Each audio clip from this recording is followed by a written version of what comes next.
യുവാവിന്റെ മൃതദേഹം കുറ്റിക്കാട്ടിൽ കണ്ടെത്തിയ സംഭവത്തിൽ ദുരൂഹത തുടരുന്നു. എക്സ്പ്രസ് മലയാളി എൻ്റെ കലറ വാർത്തകളുമായി നിഹാസ് ഹബീബ്.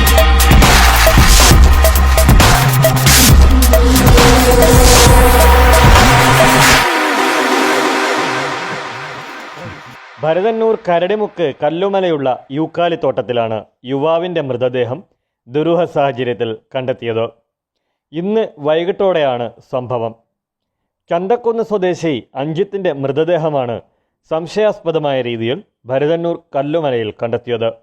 മറ്റ് 3 പേർക്കൊപ്പം ഇയാൾ ഇവിടെ എത്തിയതായി പരിസരവാസികൾ പറയുന്നു. നിലത്ത് കിടക്കുന്ന നിലയിലാണ് മൃതദേഹം കണ്ടത്. സമീപത്തെ ഒരു മരത്തിൽ യുവാവിൻ്റെ ഉടുത്തിരുന്ന കയലി കെട്ടിയിട്ടുണ്ട്. പാങ്ങോട് പോലീസ് സ്ഥലത്തെത്തി ഇൻക്വസ്റ്റ് തയ്യാറാക്കി. 2 പേർ പോലീസിന്റെ പിടിയിലുള്ളതായി സൂചനയുണ്ട്. എന്നാൽ പോലീസ് ഇത് സ്ഥിരീകരിച്ചിട്ടില്ല.